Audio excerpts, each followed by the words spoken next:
Welcome into NHL Tonight, first shift for Monday, November 4th, 2024. EJ Raddick, back from Finland, alongside my guy Kevin Weeks. Good to see you. Great to see you. How was Finland, man? It was awesome. We'll get. We gotta get JD in here immediately. Oh yeah, of course. Yeah. He got married. We haven't really had time to talk too much. There he is.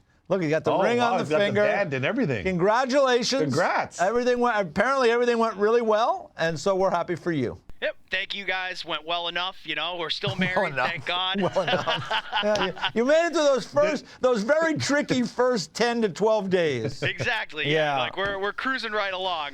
But thank you guys for the shout outs. My in-laws, loyal viewers of First Shift here. Really? Shout out to Gary and Ro. They DVR every episode. Yeah. So yeah, they were thrilled when you guys were talking about the wedding, even when I was on hiatus. Gary and Rowe, congratulations. Yes. Now, the pockets might be a little light right now. Yes, coming right. off of. Very generous. Yeah, very generous. Yeah. In the spirit of generosity and them being loyal viewers, hey, they know our location. If you want to send a little something along for us, you know, we'd be happy each. A little slice of cake or something. I mean, like they just had to put out for the wedding and everything. I mean, I don't know if that's, Just trying. All right, well, Give us a little you're something. doing well. Give a little something, Yeah, a little well, sliver of the cake or something. A piece of cake would have been nice. Yeah, a little bit of icing. No cake at the wedding. We did pie instead. All right, pie at the wedding. This is that time of year. Yeah, that is. This is that time of year. Type of All year. right. All right. Well, listen. Congrats, congratulations guys. Yeah. again to our guy JD, and Yeah. thanks to your in-laws for watching every day. Absolutely. So hello to Thank them as well. And Yeah. if you want to send something, go ahead. Anyway. Yeah. Let's get to first things first. What do we got? I just Don't got mess first things around. first. I just got back from Finland. Yeah.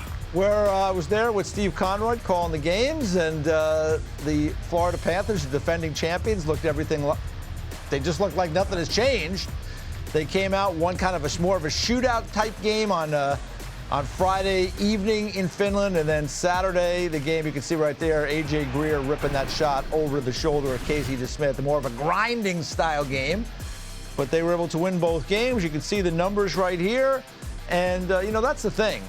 Is that the Florida Panthers, this is championship teams. Yeah. The one thing they all have in common, they can win in a lot of different ways. You want to do it this way, we'll do it this way, and we'll beat you. You want to do it that way, we'll do it that way, we'll beat you. I can remember that with those Islander teams I grew up watching. You want to try to skate, we'll skate with you, beat you. You want to try to beat us up, we'll beat you up, and then we'll win the game. So that's kind of the way the Florida Panthers look right now. And off to a great start to the season, and really impressed. I mean, Barkov had an unbelievable experience over there. They had the 7 Finns, 4 on the amazing. Panthers, 3 on the Stars. The fans loved it. I think you saw that, and from playing with players from different backgrounds in different countries, it means so much to them to be able to go over to there. And in the case of Barkov and Hintz, their hometown, and play an NHL game. Yeah, it's powerful stuff. And first of all, great job over there, my man. Thank you. Yeah, tuned in to the Saturday game. Steve Conroy was. Yeah, you and Connie. I missed you. As we go back at you, but that's with that travel and getting over there and getting situated, getting to the booth, and it's not easy. So commendable. Great job as always. The games were entertaining. You got a chance to see them firsthand. But what I love about that, and I like your point of the players having the opportunity to play in their native country, and even for the other European players that aren't finished, for their family and friends, as you know, to come over and be able to see them and some extended family and friends. That's really special. It's one thing for us. Look at the way they came in. They came in with the robes on, with the sauna robes. And just a little thing for the viewers out there and for the listeners is that, like, the hotel there in the arena, the Nokia Arena, is attached to the hotel we all stayed in. That's cool. So these guys were walking into the elevator, down, just like this, and then the game ended. Same thing, back to the elevator. I saw Aaron Ekblad between games 1 and 2 with the robe on, and I said, you look a little tired. He goes, 2 games in 22 hours is tough. Yeah. But, it worked out. It's even tougher when you lose both of them, so they won both those games. But it was kind of a crazy environment because those guys were right on our floor. I mean, they were all part of the whole group that was there. That's cool. That's really cool. It gives you the opportunity to see them and to be able to interact and speak, and it's great for relationships. But for Barkov, the man of the hour, in fact, all the Finns showed up and showed out, as you know, factored in on 9 of the 10 goals. Yeah. So, but Barkov, certainly, it was a homecoming that he'll remember for the rest of his life, having the chance to also play in front of his family and friends. The president Yeah, Or the Prime Minister. president of Finland and the Prime Minister of Finland were both there at the game, and they came down to the locker room afterwards, went in both locker rooms. Again, that has such impact to those Finnish players because they have all family and friends that are there. I mean, Barkov talked about the idea of he grew up there. He had teachers. That's right. People that impacted his life in different ways that they could come to the game that would otherwise not be able to see him play at this highest of levels. So it was terrific. It was really good stuff. And a shout out to the NHL event staff. I can't give those guys and those young men and women enough credit because it goes under the radar, all the work that goes into setting something like this up. So a big shout out to everybody at the event staff at the National Hockey League doing a great job as they always do. And they just get on to the next thing. So there's no break. They can't admire the work. They get a day off, maybe, and then they're on to the next thing. So thanks for all the help over there. It was great. For sure, they can't admire the work. They have the next thing that's on the itinerary, the next thing that's coming up in the schedule. They're already planning that next event. They're getting ready to execute the logistics and everything else. So huge props to them, let alone doing it over across the pond. But your point, I can tell you, it's so special when you get a chance to perform in front of your family and friends, and also the people that knew you when you were a little snotty-nosed kid. That's right. And you had 25 cents in your pocket. That's right. It's real, like you're saying, his teachers and Uncle some of your Ray classmates. was not really your uncle. Was not really your uncle. But he was an uncle on that. But he's an uncle when you're playing at home, right. though. When you look at the tickets. So that's really, really neat. That's a special, special moment. I really relished those moments playing against the Leafs as a kid, being a Toronto kid at the time. So for these guys to be able to get to their native country, which doesn't happen very often, to play, not in a World Championship format, but to play with their NHL club on the home soil, that is up close and personal. And it's great, as you know, and as we know for a lot of the hockey fans and the corporate partners out there that travel from Europe, other parts of the world, travel from North America over to Europe for those. It's a big destination, those games. So great stuff. It was great stuff by the Finns, and really thanks for the hospitality. The Panthers were terrific, as they have been. They just keep rolling along. And it was a long trip for them. They started in New York, Rangers, Islanders, went to Buffalo, flew to Finland. They won all 5 games, so congratulations to Paul and that group, Paul Maurice and company. And for the Dallas Stars, started the season really well. I mean, it was a good measuring stick for them because Florida played well. And the Dallas Stars were tested, and they know now that they're going to have to find ways to be better as they move forward if they want to get to their ultimate goal of winning the Stanley Cup.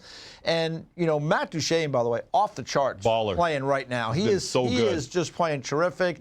Tyler Seguin is playing really well, too. He's dealing with a little bit of a nagging injury, did not play in the second game. But that line of Seguin and Marchment and Duchene has been really good for them. The thing I came away with, Weeksy, for me, is that if the Dallas Stars are going to eventually win the Stanley Cup with this group, Roope Hintz is going to have to take it to another level. He plays well, but he's got the benefit, like Barkov, of being big, strong. He's a tremendous skater. I mean, this is a guy the numbers are good, but when it really matters, in those big games, if you're going head-to-head with a Barkov, or you're going head-to-head with a McDavid, or you're going head-to-head, you name whoever it is, Crosby, Kopitar, whoever, these are the type of players that have to be able to raise their level another notch. I agree. To make the difference for their respective teams, because Duchene and Seguin and Ben, those guys, and Jason Robertson, those guys you're going to count on those guys to be really important players. You can see the lineup here for the Stars. Wyatt Johnston, I mean, they got the kid Stankoven, who's a good young player. But at the end of the day, it will all be set into motion if you're going to have the ultimate success. When that guy's sitting in the 1C slot, can take it to another level. So that'll be the question for me as I watch the Dallas Stars as we get later into the season and certainly in the playoffs. Can Roope Hintz take his game up a notch when it matters consistently over that span of 2 months? Time will tell. Well, we've been around this league multiple decades, and your point is well taken. And I think Roope Hintz has it in him. He has the ability, he has the size, he has the skating, the speed, the skill set. Now it's just about him doing that, because in the West, here's the matchup. He's going to match up against Eichel. Is it Eichel you're playing? Is it Stone you're playing? Is it Draisaitl? Is it McDavid? Is it McKinnon? Once you start going around the horn, You know, those are the guys. Those right? are the guys. That's going to be who you're locking Eichel, they won with. a cup. They won in Vegas. Right. Eichel was able to step up. Oh, right? yeah. In Colorado, when they won a cup, McKinnon was able to take it to another level. And Kadri was dirty there, too, but, number 2. And that's when, and those guys can be good. Yeah. When the first guy is really good. That's right. Right. That's right. Barkov sets the table for Bennett. Yes. And Bennett's a really good 2. Yeah. And he sets the table for Lundell, who may end up being a 2 at some point. He's a really good young player. But that's how it has to fall down. If your number 2 center is playing great, and your number 1 center isn't, you're probably not going to win. Yeah. So that's kind of the way I look at it. Yeah. But you're right. There's the challenge every night. That's the challenge. We'll see where it goes moving forward. But I think that's the beauty. It's like when we got to go over and see Buffalo, New Jersey earlier in the year. You get to see them really up close. You get to see the practices. You get to see the players. You get to get a feel for what's going on. As you point out, we've been around this a long time now, me longer than you, unfortunately. But fortunately and unfortunately at the same time. But, you get a sense for people when you observe things in teams. And so it was good. Both these teams, I mean, the Florida Panthers are feeling it because they know what it takes now. For sure. And so we'll see if they can do it again, which would be really something to get to a third final and maybe to win again. If they're healthy, they can. And I agree with you. And then the Dallas Stars trying to find their way there. So, let me piggyback one last thing. Let's revisit it. The one thing for the Stars that you kind of touched upon, but I want to expand upon a little bit, is I think there's room in their game to play a little heavier and harder. Not in a way that's undisciplined. No. But just a little heavier and a little bit harder. Their coach agrees with you, by the way. Pete DeBoer. Because he said it. He was not happy with their compete in first period of game 1, and he liked a lot more of what he saw in game 2. But again, that's learning what it takes to be a good team. Yes, because as you said, that's a measuring stick. You're playing the defending Stanley Cup champs. You know that those guys, Matthew Tkachuk and then Sam Bennett and some of these guys brought the whole Panthers team into the battle. Yeah. Even guys that weren't necessarily power players, maybe a little more finesse first, finesse second. Now they're heavier on their sticks. They're first to races. They're on the boards in some of the scrums.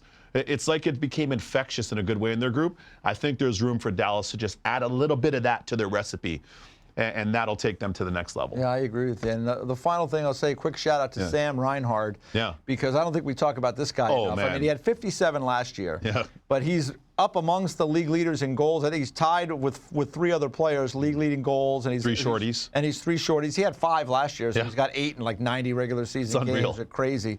But boy, oh boy, what a player he has become. And credit the Florida Panthers. They acquire him from Buffalo, and look at how it's going for him right now. I wanted to transition over to things here in North America and the Winnipeg Jets, because how about the Jets?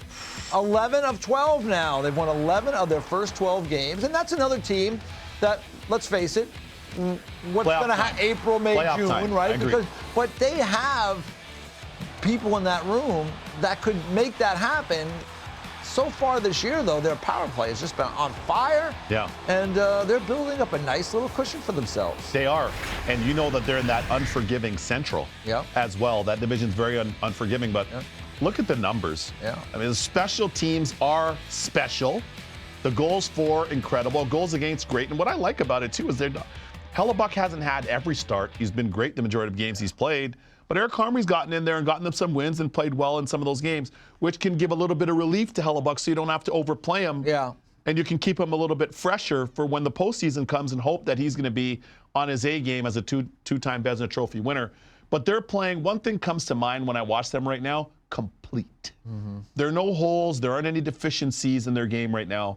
They're complete in every phase, every aspect, both sides of the puck, and all 3 zones each. They've been awesome so far. And you can see here highest point percentage this season, and Jets, as you would suspect, right at the top. But look at the Minnesota Wild, they're right behind them. So in that Central Division, where there's, right now, like Colorado, it's been a little bit of a struggle, right? Dallas just lost a couple of games against the Florida Panthers. You have the Nashville Predators, everybody was high on them. They've had a struggle, although playing better of late. They're in action tonight. So, I mean, this is great for Winnipeg to kind of build up this little bit of a cushion. And to your point about Connor Hellebuck, I mean, I don't think it makes sense for him to be playing 65 games. Right. So if you can get in a situation where you can maybe monitor his game down the stretch, because I think he is like his teammates in the playoffs last year. He just was not very good. His team wasn't good. They got outclassed by Colorado. They couldn't take it up to that playoff notch. And, you know, he was like the rest of those guys. I don't think he performed as well as he probably expects himself to perform. So this could help them down the road. You're not chasing the season. Exactly. You don't have to chase the season. It's different. When you're playing from behind, it's a different game. I literally just had this chat with Barry Trotz and Andrew Burnett in Nashville and Tampa this week, or last week rather. The challenge with that is you expend a lot more energy when you're chasing a game. Yeah. And when you're in command, you're in control. What does that mean? You can get the matchups you want. You don't have to chase the matchups. The coach is able to kind of just let the guys run the ice time for the most part. Everything's falling into place. You're not having to expend extra energy to defend. You're not having to play the clock. You're just in control. Yeah. And that's the way the Jets have played in most games so far this season, save for the Leaf game, which was an aberration. The Leafs had a great game up in Winnipeg, beat them 6-4. Well, but aside from that, nobody's winning every game. That's right. Not But aside from that, you're right, exactly. But aside from that, I think that they've been beyond outstanding, very, very complete. And you got to tip your hat to Scott Arniel and the staff. Yeah, that's right. They've done a nice job.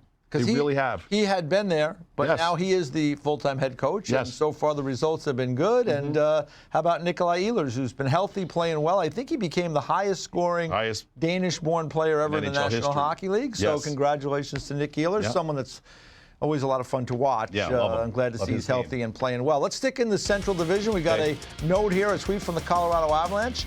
Miles Wood has been placed on the injured reserve retroactive to October the 28th, so hopefully Miles gets back at some point soon.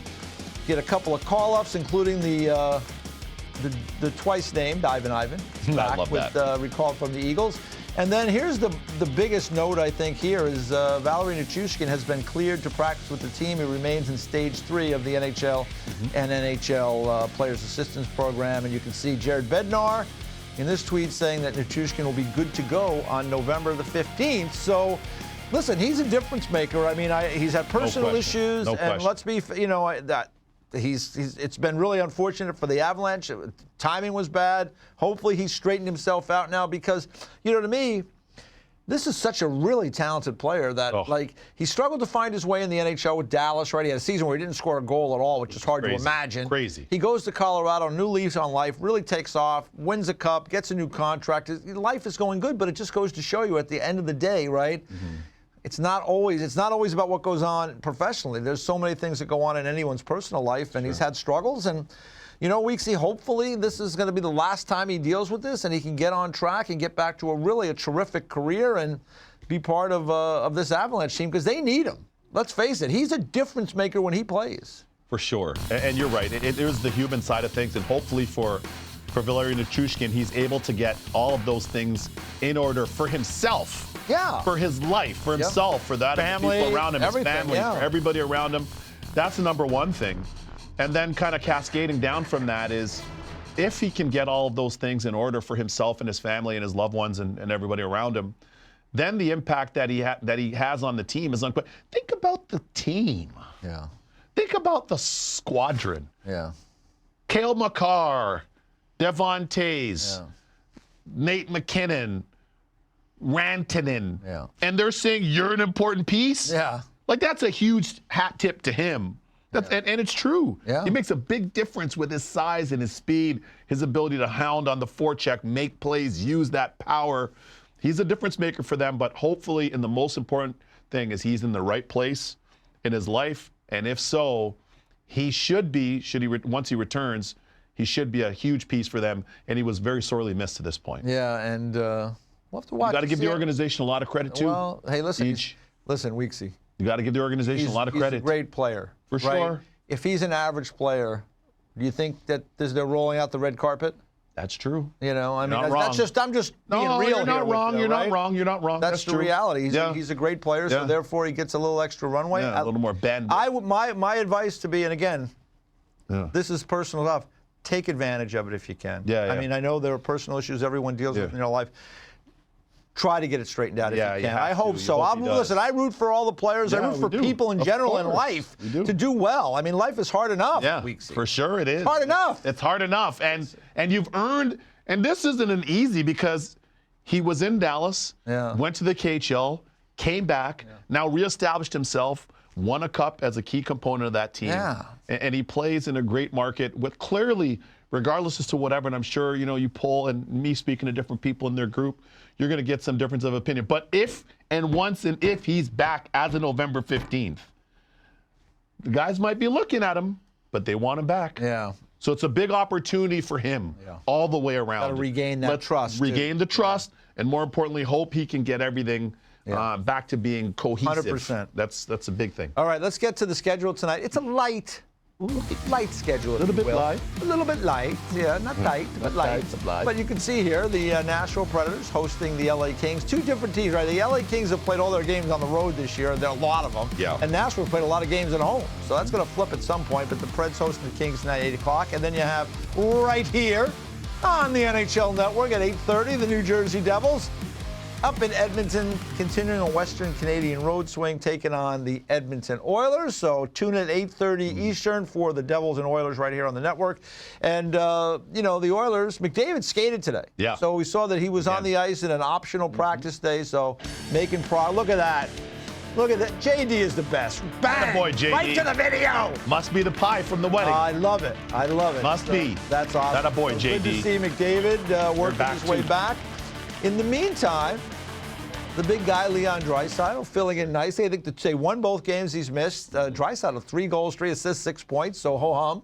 He keeps doing what he does. But, it's good to see that McDavid is getting closer. But, that's what you have to do, right? People have to step up when your big players go out of the lineup. Yeah, exactly. We had their game Thursday night in Nashville, the Oiler game.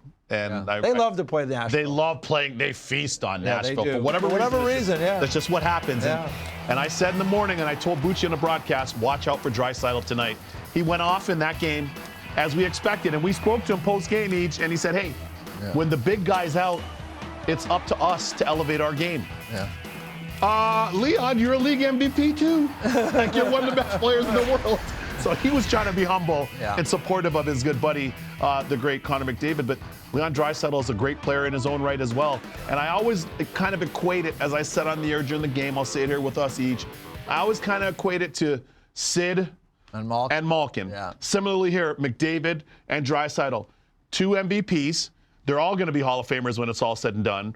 Obviously, Sid and Dan have won the 3 cups and everything else. But whenever Sid was injured, Malkin just, all right, put it on my back, boys, let's go. And it's the same thing that Draisaitl has done historically, and he's doing right now in the absence of Connor McDavid again. So hopefully Connor gets back soon. Leon Draisaitl and his mates in action tonight right here on the NHL Network, 8:30 Eastern Time against the Devils. That should be a good game out west. When we come back, it was a busy week around the NHL. We got our 3 stars of the week. Who were they, you might ask? Well, don't go anywhere. We'll tell you shortly. Stay here. NHL Tonight, First Take, rolls on.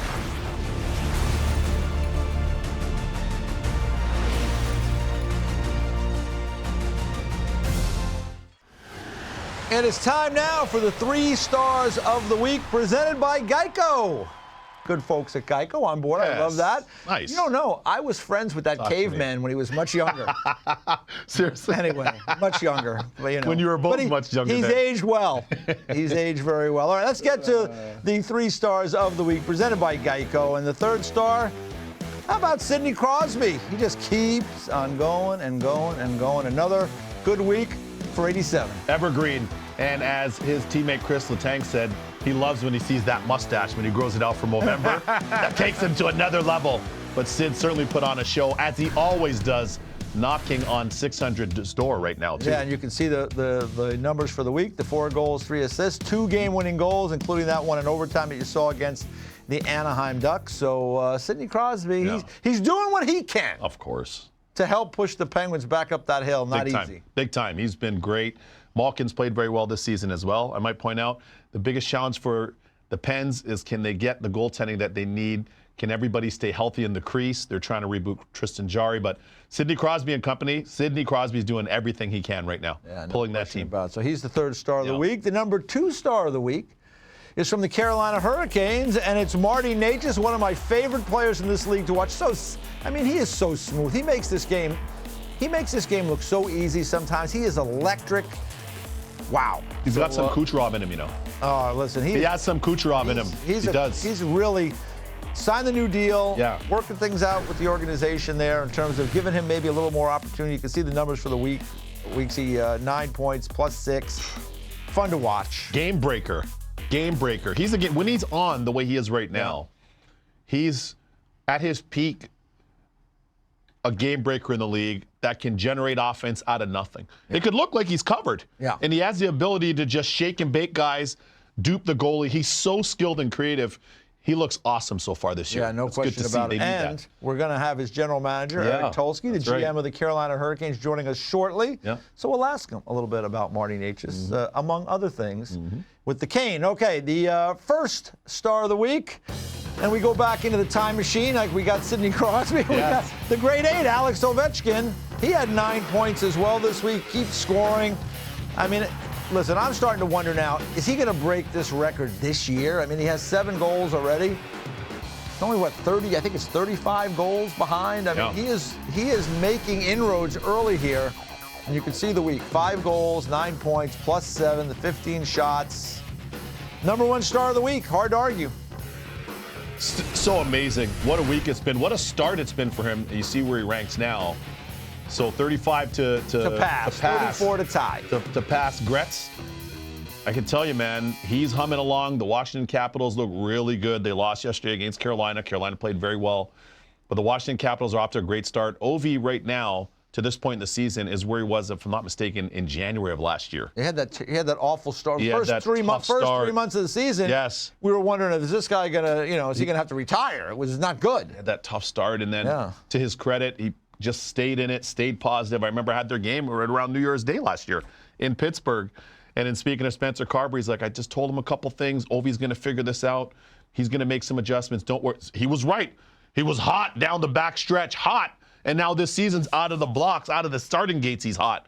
So this is great to see for him. It's great for the league. It's great for the sport. And as I always say, he's getting texts of support from the great 99, Wayne Gretzky, in his pursuit of his record, which is the ultimate class and chef's kiss right there. Yeah, great stuff. No question about it. So there is our 3 stars of the week presented by Geico. Here's the look. Ovechkin, Marty Necas, and Sidney Crosby. And I mean, Ovechkin and Crosby, I mean, it is amazing. It's unreal, 20 man. years we're going on almost here. These guys just keep playing at such a high level. So congratulations to all 3, and thanks to Geico for presenting the 3 stars of the week. When we return, we're going to talk a little bit more about those Carolina Hurricanes. As I mentioned, their general manager, Eric Tulsky, is going to join the program. That's next on First Shift. 3 stars of the week is presented by Geico. Switch and save. Get more with Geico.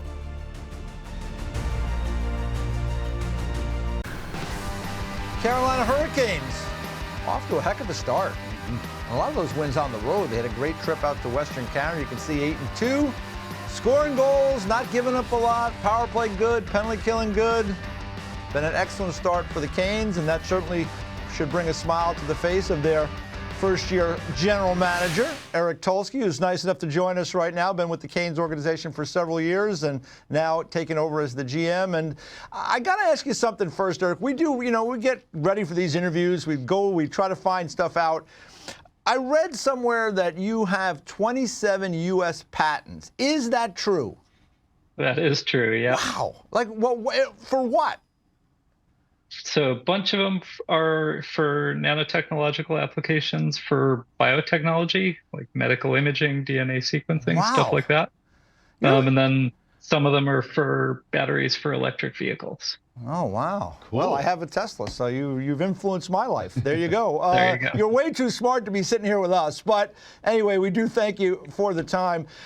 I do want to ask you, just for fans out there, because you have taken an unconventional path, or at least unconventional to this stage, and becoming a general manager of an NHL team. For fans out there who are watching, for young people who are watching that really love hockey, that like to get involved in it, just give the viewer a little bit of an idea of your path.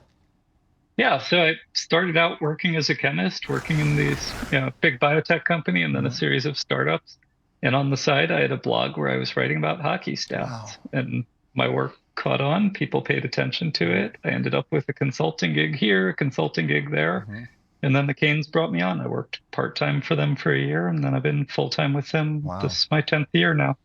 Wow. Now, Eric, to kind of further up on that, clearly you have a very analytical base in terms of your viewpoint. And with that POV, at what point would you say now, how would you kind of grade out the analytical versus the experiential and your eye test and actually being there, boots on the ground as well? How do you kind of combine the numbers, if you will, that way? Yeah, I mean, it's all really important. And the job of the general manager is to help make sure we have all the information we have and reach a decision that takes everything into account. So the data team provides us with information, the scouts provide us with information, the coaches provide us with information, the development staff provides us with information, and you have to have all that in your head as you decide where you want to go with things. Wow. Well, let me ask you this, because the team is off to a great start, right? They're 8-2 through the first 10 games. Why is the team playing so well? In your view, looking at all, taking all that information into account, why do you think that your team is off to such a good start? Yeah, so we had a lot of turnover this year, and it put a lot of pressure on our scouting staff and our pro scouts, led by Mark Craig, the group Trace, Ellen, David, John, EJ. They all worked really hard this year on trying to find players who we thought would fit the way we play. And so everyone can rate players and say who they think is best, but taking that next step of knowing how we play, knowing what Rod needs players to do, and really making sure that when we brought someone in, they were going to look their best for us. They were going to be better for us than they would be somewhere else.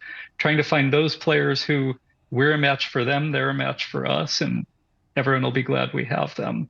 That was really the goal. And, honestly, our scouting team did great at it this year, and I think everybody's stepped in seamlessly. What area of your game would you quantify as being the most impactful so far for your team?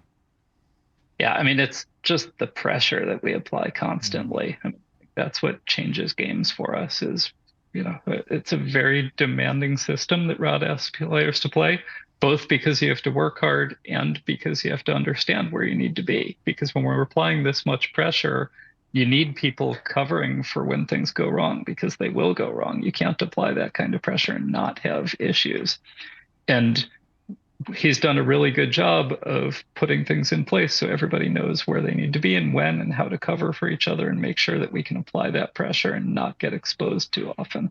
Well, one guy who's applying a lot of pressure to opponents is Marty Necas, who is, to me, is one of these guys, when you watch him play, he's electric, and he can be that way. He has that kind of ability, that kind of skill. He's leading your team in points right now. I know you went back and forth in the offseason in terms of getting him signed. What were those negotiations like for you guys? And I guess you got to be thrilled with the way things are working out right now. Yeah, I mean, he is absolutely dynamic. He's just a true game breaker, especially off the rush with the puck on his stick. There are not many players who can make plays like he can. And, he wanted to have the opportunity to show that, and he wanted to be able to sort of have the kind of impact that he can have. And I think all great players have that, and he's no different. And so we got to a deal that would keep him in town, and also sort of an understanding of what we needed to see from him and what he needed to see from us. And so far, it's been great. Well, somebody that you should be very, very happy with is a guy that I played with who's one of the best head coaches, not only in the NHL. It's lucky you guys were finally able to re-sign him. Because if he was in another sport, he'd be making a lot more cake. But all that to say, you guys have done a great job of kind of driving the business side of the game down there. Having played there, I see the growth. Obviously, the new arena sponsor and some capital improvements in the arena. Some very ambitious plans going forward. And maybe a springboard for that was the Stadium Series game. You guys crushed it there. But take us inside the business of the Canes now and how nice you guys are upwardly trending. Yeah, no, it's been incredible. We've sold out more than a year in a row, every game. The stadium's packed. Yesterday we had a 5 p.m. weekend game, and I got into the arena at 1 PM and the parking lot was full with tailgaters. It's just there's a real vibe here that the fans are showing up and they're having a good time. And you referenced this development project, like we're going to be building out the stadium, putting sort of more nice spaces in, also building out the area around the arena and making it so that there's hotels and restaurants and office space and residential areas, and making it into a place to go and place people want to come hang out and go to a game. Eric, I got a former Carolina Hurricanes goalie here sitting next to me. So I want to ask about goaltending because, Freddie Anderson off to a great start. Then he gets hurt, so he's week to week, apparently. Kochetkov's a good young goalie. He's getting an opportunity, and we like what we see from Kochetkov. But I wanted to, give me your overview on goaltending because, that's something that I've heard about in the past. I don't think we've had an opportunity to have you on. And goaltending is one of those things, right? People have different feelings on it. Each team probably has different values on it. At the end of the day, if you don't have it, you're probably not winning. But give me your thoughts on goaltending from the 35,000 feet when you're thinking about what kind of emphasis you need to place on it for your particular team. No, you're right. Goaltending is incredibly important. And if you don't have a good goalie, the team's going to have a hard time, right? Like the goalies have to make saves sometimes, no matter how good the D is. Yeah. And we've been fortunate. We have a couple of really solid goalies. And like you said, Freddie's been incredible to start the year.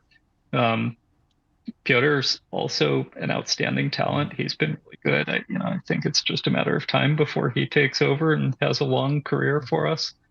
So we're in a good situation. We're happy with both of them. And, we also have a lot of trust in Spencer Martin. And, he's up with us right now, too. And I'm sure he'll get some games here. And, I don't expect we'll miss a beat. I think we're very comfortable with all three of them. Eric, I was just with the folks at Sportico doing the NHL valuations in New York City a couple of days ago here. And the Canes had a huge year in terms of appreciation and franchise value last year. Another big year this year, a big leap forward. But I go back to, I want to revisit the success that was the Stadium Series game at Carter Finley Stadium down there. I knew that you guys would knock it out of the park. I don't necessarily know that everybody else did. But you guys showed, and you guys did. Is that something that you guys will continue to lobby for going forward, to host some other events? We know that the draft has been hosted there before, All-Star Game when I first started broadcasting, but that was a real signature event. Is that something that you guys are rallying Commissioner Bettman to try to host more of? Yeah, absolutely. You're right. It was an incredible event. And, like I said, we have tailgating culture here for, ordinary games. And so when you make it a premium event and, have 60,000 people instead of 18, you're right, knocked it out of the park. It was just great. They did a great job of integrating NC State and bringing their culture and their fans in. And, it was a fantastic event. And, we absolutely want to do more of them. All right. Well, listen, Eric, thanks so much for the time. We really appreciate it. Canes are off to a great start. And you certainly raised the IQ level on this show by about 2,000,000%. So we really appreciate your time today. And good luck as we're moving forward. Hopefully we'll get to talk to you again. Yeah, thanks for having me. I had a good time. All right. Eric Tulsky, the general manager of the Carolina Hurricanes. When we come back, we're going to talk a little bit about the Boston Bruins. Managed to get a couple of shutouts over the weekend, but is everybody happy in Boston? We'll discuss on First Shift.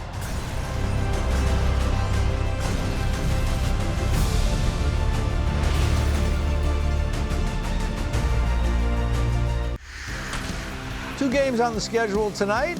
One of them in Nashville, the Predators and the Kings. You take a look at season comparison with these two clubs. The Kings, it's funny. The thing that's not up there is that the Kings have played 8 of their first 12 games on the road this season. So that's even more impressive to have a 6-3-3 mark. Oh, yeah. The Preds, on the other hand, have played 8 of 11 at home. So it probably makes it even more depressing that you're not better than 4-6-1, although they have played much better of late after losing their first 5 games. I think they're 4-1-1, something along those lines in the last 6. So they're trending upward here. But let's just quickly start with Nashville, because you were there. You did a couple of Predators games. What's the vibe there? It looks like Stamkos is getting going. What did you see? How did you feel about where the Preds are right now as we're heading into the early part of November? Well, I would say that in speaking to a lot of people, including Steven Stamkos on and off camera, Barry Trotz, Andrew Burnett, among others, Ryan O'Reilly, the biggest thing for them is just patience. Now, there's an urgency. don't get me wrong, there's an urgency, but there's patience. It's a lot of new bodies. It's a lot of new faces and new roles. And some of the existing Predators, stars and superstars like a Roman Josi and filthy Philip Forsberg up front, they're being asked to maybe make some changes in their individual game too to accommodate. The biggest thing for them is to be patient, but also start to, in a good way, become a little more selfish. Because everybody's like, where's Stamkos? Where's Marchessault? Where's Stammer? Maybe. Yeah, they're looking to defer. So now it's one pass, maybe two pass, maybe three, when they have good options as shooters already in the group. So that'll be an adjustment that's starting to take hold. It'll take a little bit of time yet, but I still remain bullish on their group. They're still positive in the atmosphere and in the dressing room and everything. Most critically, how did Partner feel about Partner was great. You know, friend of the show. Yeah, Partner was awesome. I works for the Predators since their inception. Since their inception, Yeah. he's one of their great integral pieces and one of their locker room attendants. Yeah. And Partner was actually going to a high school football game with my man Bill Wickett, who's one of their heads of the business department down there for the Preds. So he was taking him and his wife were taking Partner to a high school football game. Probably stopping for dinner. Yeah. And you must have had a bug. You must have had a bug in there because Billy Wickett said to Partner, like, Partner, we're stop for dinner, no problem. He told him that when we were talking in the hallway. So great stuff there. Yeah. Awesome stuff. And a quick shout out for the Kings too. 6-3-3. Oh, for sure. Season. Tough turnaround here. They got Nashville tonight, in Minnesota tomorrow night. The Wild are sitting there licking their chops. Like we'll get a team a little tired maybe from Nashville. But LA 6-3-3, and they had some bumps on that road trip early in the season, but finding ways to get wins. Kopitar, probably. Like when it starts with a guy like Kopitar in that room, it's like what I just saw in Florida with Barkov, right? Yeah. Just do it right all the time. That's right. That helps you through tough times. For sure. Doesn't cheat the game, doesn't cheat a shift or an assignment. Just relishes a lot of the unsavory parts of the game, face-offs, D-zone draws, matchups, net front, boxing out, doing all those things. And then you go on the offensive end and he can make plays. But he's been outstanding. Kempe's played very well.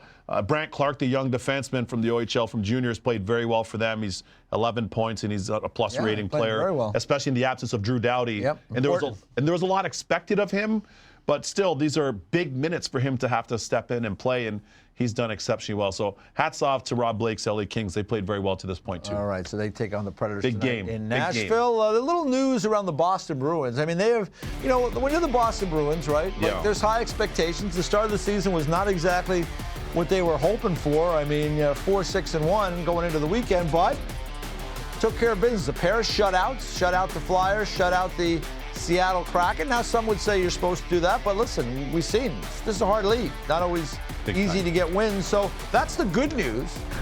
But then during their game against Seattle, Pastrnak, he's on the bench the whole third period. Here's the tweet. Montgomery, the head coach, on Pastrnak not playing in the third period. Coach's decision in the third period, that's all I'm going to comment on. Yeah. So that was as of post-game. And then David Pastrnak was asked about it on the benching last night. So this is today, a little chance to sleep. He goes, it was a bad turnover. I just want to move forward. I don't want to be any distraction to our team.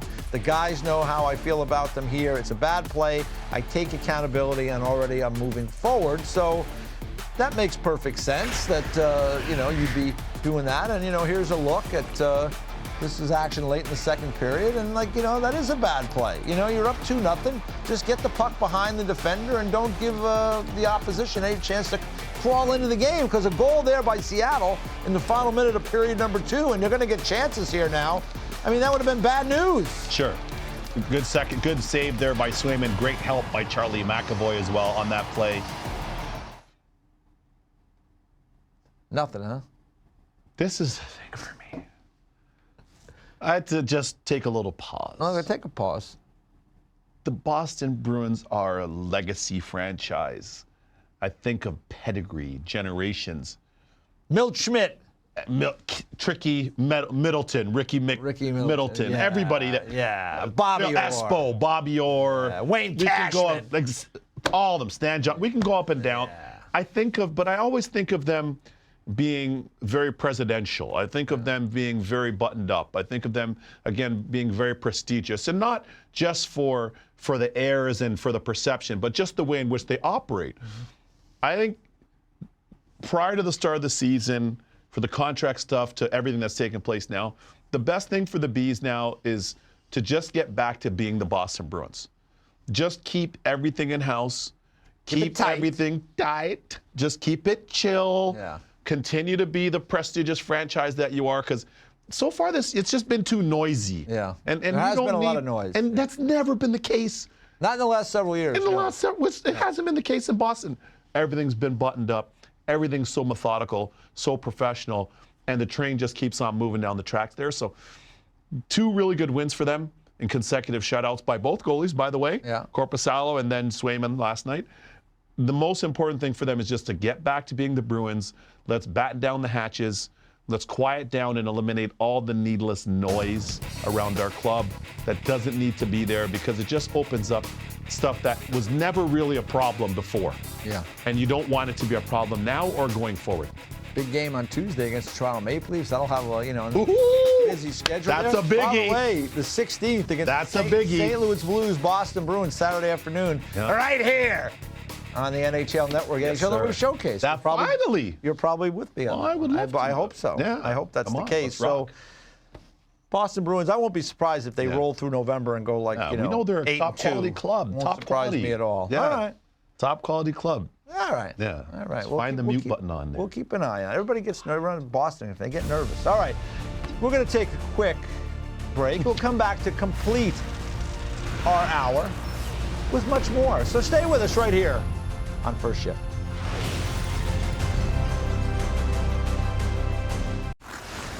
Are you actually thinking about the game the whole time you're on the bench or on the ice? Because I think I would get bored. I don't want to admit this, don't show it as a coach, but I forget sometimes the game's going on when I'm on the bench for sure. During the game, I try not to, but sometimes you get caught singing songs that are coming on the Jumbotron, so yes, but don't show anybody that. Do smelling salts actually help, or are you just getting placebo peer pressured? I don't usually do them, but Hellebuck makes me do them, so yes, peer pressure for sure, and they really hurt your head and they get you wide awake. When there's cameras in the locker room aimed right at you while you're tying your skates or doing up your pads before the game or during an intermission, do you have to try really hard not to laugh? I just try and act natural, but I laugh really hard at Helly when he's staring the camera down. Eric That's good. That's good. Those are good answers. Those I mean, are good. you must relate. Yeah. I mean, as an attendee, I totally relate. Did you not know if you weren't playing? Did you not have any idea what was going on in the game? Or? No, I had an idea for sure what was going on in the game. Yeah. Now, when you're getting blown out, and it's about 5 or 6 You're nothing. probably thinking you may be going in the game. You're trying to just melt into the back just to pretend that they'll. What are you going to go in there and do? It's already. Why? Why do I need to be in there? It's already 5-0. Yeah. I'm going to do something different. Yeah. Especially when you got the big dog in there. Yeah. So those are some of the ones. And then the part about skating out, but staring down the camera is funny. Yeah. That's a funny one too. That's Yeah. fun. But I love this because you get to see a little personality, course. man. Finally, it's great. I do love that. It's Because refreshing. anytime we get answers that are a little different, Yes. we really open up. We really pay attention. For because sure. We're used to the same answers. 100. All the time. 100. I like Yeah. it though when the blowout, the goalies.